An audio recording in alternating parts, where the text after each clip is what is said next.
Well, hey folks, Real Honesty with John Ritlin. I'm John Ritlin. This is my countdown of the top 10 NWA U.S. champions from the Mid-Atlantic area, so Jim Crockett Promotions era, in other words. And yeah, there were other promotions that had their own U.S. champion, their own mid-card champions. I'm just going to focus on the ones from the Mid-Atlantic area because otherwise I'm going to lose my goddamn mind. I did the best I could with these facts and trying to compile all these, facts and math together as best I could. I'm not as good at math as Scott Steiner is. No one is as good at math as Scott Steiner is, and if you try to argue with him, he will eat you alive. But this is going from 1975 to 1988 when Ted Turner bought Jim Crockett Promotions and turned it into WCW. There were some great U.S. champions after that, after Ted Turner bought the company. This is just going to focus on the 13-year period of these 10 NWA U.S. champions. Are there some that I missed? Sure. But that doesn't mean that they're bad. It just means that these are 10 I'm going to focus on. So here we go. Number 10, Nikita Koloff, holding it for 328 to 329 days from August of 86 to July of 87, where he actually lost to Lex Luger. One reign. He only had one reign, but Nikita for a time was super, super over. Now, I'm not saying that Nikita Koloff was necessarily the best worker. He did have a really cool, the clothesline, the Russian sickle was really good. And he did have a really good match with Terry Taylor, of all people, at Starrcade 87. I was really shocked by that. But Nikita, with the right guy, could actually work pretty damn well. And as U.S. champion, he fit really well. He didn't need to be NWA champion. He should have never carried that banner. But as U.S. champion, it was great. And he was a pretty over babyface for a number of years. I mean, even after he tried to come back as a heel, when he was sort of turned pseudo babyface right before the end, he was pretty damn over with the crowd. Even as much as they loved to boo him, they still respected him because he did work hard. Even if, okay, maybe he wasn't the best worker, he did work hard and left pretty good mark in wrestling. So, one reign, that's why he's here. Speaking of one reign, number 9, Harley Race, the first ever NWA Jim Crockett Promotion U.S. champion. And of course, multi-time world champion Harley Race would be the perfect guy to be the first ever U.S. champion and establish it with a 183-day title reign, by the way. Holding it from the very beginning of 1975, January 1st, to just about July 4th, just before July 4th of that same year. And his one lone reign still meant that the title had some great credibility, as him being the inaugural champion can't really start much better or much tougher than with the legend Harley Race, who would still probably be able to punch out just about anybody on the current WWE roster. And then we go to Dusty Rhodes, who had one lone U.S. title reign in the NWA era, 141 days, and actually managed to capture it, I believe, from Lex Luger at Starrcade 1987. And it was only 141 days. He didn't need to hold it for that long. At that point, Dusty was really starting to slow down, and he was also the booker. So he wasn't going to hold it for a terribly long time. I mean, only about 4 months, which fit just fine. He didn't need to be champion for long at that point. He was still super over with the fans. And Dusty Rhodes gets on this list simply for being a great legend and lending credibility to the U.S. title just before Ted Turner bought the company. And forgive me as I look down at my list, Sergeant Slaughter, 305 days over, between two reigns. And he won it first on October 4th, 1981, and then again on June 7th, 1982.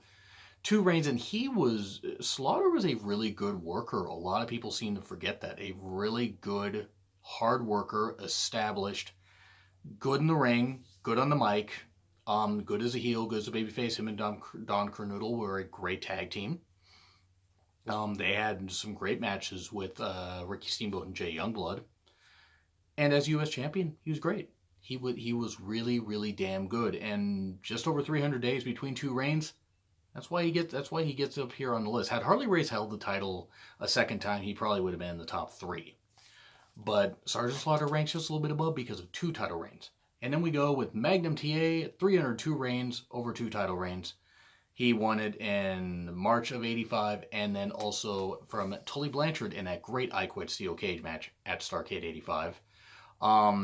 Unfortunately, he would have to relinquish the title due to his car accident, but he did have a really, really good run with the U.S. title, especially his second run. It's just unfortunate it got cut so short due to injury. He was great, though. Magnum TA, I don't know if he would have been wrestling into the 90s, but he, at least into like the mid-90s, he might have gotten done with that. But he was really on the rise and could have been possibly NWA champion. Vince might have taken him and done some good stuff with him. Who knows? I think he fit more with the Jim Crockett Promotions WCW era wrestling. But Magnum TA was great and a worthy U.S. champion. Still such a shame that he had the car accident that he did. And such a shame he has the health issues because of that. Number 5, Blackjack Mulligan. Actually having the second most reigns on this list. He had 4 reigns, 509 days as champion. And it was between March 13th, 1976 and I believe, let's see, I wrote this down right, in January of 1978. 509 days, and Blackjack Mulligan, known primarily as a tag team wrestler, he was better as a singles wrestler than Lanza was. That's nothing against Lanza, but Mulligan tended to, earn more of the respect as a singles wrestler, and he also was legit tough. In 509 days, averages out to about 127 days per reign, and he had longer reigns than that. Like, some of his reigns were a little shorter, but he did feud with Paul Jones over the title, and Paul Jones was seen as a pretty good worker at that time, even though he had a severe back injury that ended up pushing him to being a manager. But boy, Blackjack was really tough, really good, and deserves his place on this list. 500 plus days over 4 reigns as champion. That's something to celebrate. Number 4, Roddy Piper, 207 days combined as champion over 2 reigns. Won it first in, January of 81, and then again in April of 83. His April of 83 run was a lot shorter. He did feud with Greg Valentine over the U.S. title a little bit later in the year in that great dog collar match. Unfortunately, that wasn't for the U.S. title, even though Piper won. It should have been for the U.S. title. But I think Piper was pretty much done with the NWA shortly after that, because he went to WWF. And then he had this great feud that he had.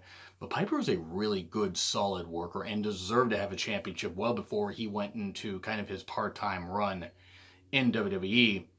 He ultimately didn't need a title to stay over, but it's such a shame that he never really got a chance to be that. I mean, it's like, you just kind of like, pushing your face back, just like, almost pulling it back, like almost wanting to pull your hair out with how good Piper was.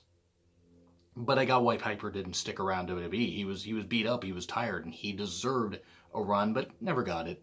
But his runs in the Mid-Atlantic area in Portland and stuff like that deserve a mention. And he's a worthy U.S. champion. Even if his reigns weren't all that long, he still deserves a mention here. Number 3, Greg Valentine. While I loathe putting the woman-hating pile of shit that doesn't deserve to really represent my state on this list, Greg Valentine was a good worker. He was a really good worker. Really good heel. Better heel than he ever was babyface. He was not a good babyface, because he always looked sour and grinchy and always looked like, he hated life.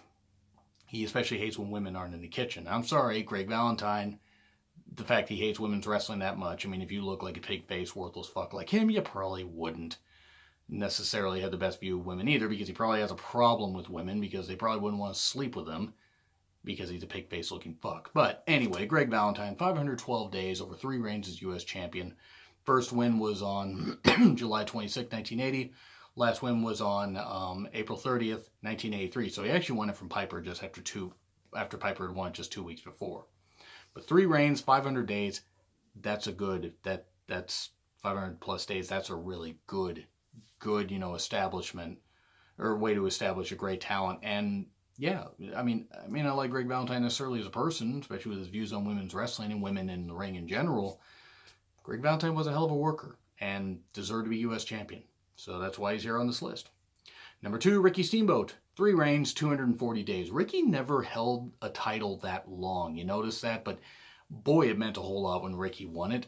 Ricky was great. He won it, and his reigns were between October 21st, 1977, and his last win was actually April 21st, 1984. And him and Ric Flair feud over the title, especially in the 70s, and maybe even, not necessarily into the 80s, but especially in the 70s. They had a really, really good set of matches and could always work well together. I think Ricky Steamboat might actually be Ric Flair's greatest opponent. My opinion. My opinion. I mean, I don't know if it's Flair's opinion. I mean, I know Flair said a lot of good things about a lot of people he's worked with, and he praises Ricky Steamboat like crazy. But I think Steamboat was his greatest opponent because a great babyface heel dynamic. 240 days, so it averages out to about 80 days of reign. But still, Ricky Steamboat always meant a lot whenever he was U.S. champion. It was great stuff. And number one, Ric Flair. Because of course it had to be Ric Flair. 5 reigns, 632 combined days as champion. There's no reason why he shouldn't have been on here. Honest to God, great champion. Great champion. I mean, he first won it July 29th, 1977, and his last win was actually November 24th, 1980, to begin his 5th reign as champion. He was even champion in WCW in, I believe, 96 when he beat Conan. He held the championship for a bit, and I proved that he could still go and he could still be great as U.S. champion. So I mean, he would even win a title 16 years after he had lost it the last time, or nearly 16 years after that. But Flair was a great world champion, a great NWA U.S. champion. Didn't matter what title he had. He always made it seem great. And even though he was still finding his groove and finding his mode of comfort at this point, him as U.S. champion helped establish the credibility of that title. And I mean, as much as Harley did, Flair helped establish credibility even more. A couple years after the title was officially introduced. And him and Ricky Steamboat have some classic matches. I hope they put a lot of those on the network, or I can find some of those on YouTube. Try to find that if you can. Ric Flair versus Ricky Steamboat matches never disappoint. They never do. So anyway, that's what I got to say about the top 10 NWA U.S. champions in the Mid-Atlantic area. What do you think? Are there some I missed? Or are there some matches I should check out? Let me know in the comments. Like, share, subscribe also. It's been Real Honesty with John Ritlin. I'm John Ritlin. I will see you soon.